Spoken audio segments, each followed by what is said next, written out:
La pena de muerte resulta ser un problema o una solución. La pena de muerte, pena capital o sanción jurídica capital, según la Real Academia Española, es el castigo impuesto conforme a la ley por los jueces o tribunales a los responsables de un delito o falta.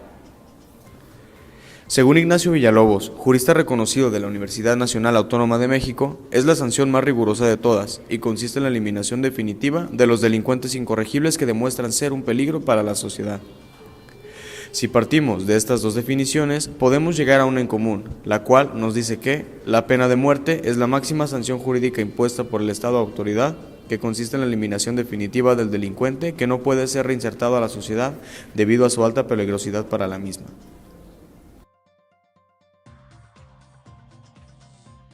Los datos más importantes sobre la pena de muerte son, además de la violación de los derechos humanos, uno de los mayores problemas de la pena de muerte es que se cometen errores en la condena.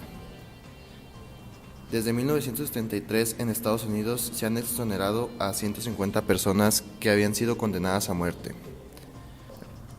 En 1977, Amnistía Internacional celebró en Suecia una conferencia internacional sobre la pena de muerte, la cual da lugar a la Declaración de Estocolmo, el primer manifiesto que pide a los gobiernos la abolición de esta pena. Eso hizo a esta organización galardonada con el Premio Nobel de la Paz del mismo año. En septiembre de 2017, 105 países del mundo han abolido la pena de muerte para todos los delitos. Existen distintos métodos de ejecución, los cuales son: ahorcamiento, donde la víctima fallece por lesiones en la médula espinal y o la obstrucción de la tráquea. Fusilamiento. Este método es mayoritariamente utilizado en guerras, donde los pelotones disparaban a soldados en particular, principalmente a la cabeza o bien en el torso. La muerte puede ser más lenta y dolorosa.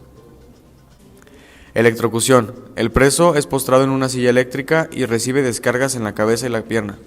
El reo muere de paro cardíaco y parálisis respiratoria. Inyección letal. Se inyecta por vía intravenosa una mezcla de barbitúrico de acción rápida con químicos paralizantes. Muchas veces se necesita más de un piquete para que la dosis entre en la sangre y vena correcta, pues si entra en algún músculo, el dolor es mayor y la muerte más lenta. Ejecución por gas. El preso es encerrado en una cámara hermética, donde se libera gas cianuro, el cual envenena a la persona en cuestión conforme respira. Decapitación. Este método es mayoritariamente utilizado en Arabia Saudita y Yemen. Es el desprendimiento de la cabeza del tronco del individuo con un sable. Lapidación. Se entierra al acusado bajo tierra hasta el cuello y es golpeado en la cabeza hasta la muerte. Muchas veces se muere por asfixia, dependiendo de qué tanto soporten los golpes. Si este tipo de aplicación de justicia resulta entonces tan brutal, es interesante mencionar qué países no sienten pudor alguno de llevarla a cabo. Según el diario español El País y el diario Correo de Perú, hay 58 países que siguen utilizando este método de impartición de justicia. China está en primer lugar con más de 1000 muertes al año, donde mayoritariamente se ejecuta a políticos corruptos y a todos los que los encubran, sean familiares o no, seguido por Irán con más de 400 muertes, con ahorcamientos públicos y ejecución a menores de edad, y después países como Arabia Saudita, Irak, Pakistán, Estados Unidos, Afganistán, Belice, entre muchos otros. Estos primeros 4 representan el 87% de las ejecuciones en el mundo. Abolición de la pena de muerte en México. En el acto de presentación del primer informe de ejecución del Programa Nacional de los Derechos Humanos 2005, el presidente mexicano Vicente Fox dijo que, y cito, "Este día quedará grabado en la historia nacional como aquel en el que México se unió a los países que tienen, en el respeto a la vida, uno de los mayores más altos derechos. La pena de muerte es contraria a los derechos humanos, por eso el gobierno ha hecho una defensa firme de los mexicanos sentenciados a muerte en otros países", destacó Fox. Pero, ¿la pena de muerte es una realidad para los mexicanos? Justamente el miércoles 8 de noviembre de 2017, en este mismo mes, se condenó a un mexicano a pena de muerte en Estados Unidos. Su nombre es Rubén Rodríguez Cárdenas, tras ser acusado de violar a su prima de 16 años de edad en Texas, Estados Unidos. Sin embargo, él no es el único connacional que se encuentra en espera de ejecución, pues de acuerdo con el Death Penal Information Center de Estados Unidos, existen 55 mexicanos sentenciados a muerte. Hubo un hecho importante que involucra a nuestro vecino del norte, el ya conocido Fallo Avena, nombrado así por el caso Avena, donde la resolución de la Corte Internacional de Justicia arrojó que las sentencias hacia 51 mexicanos respecto a la pena capital debían ser frenadas hasta que tuvieran una defensa digna. gracias a la ejecución de Carlos Avena Guillén durante 1982, que estando esposado asesinó a un policía a los 19 años de edad.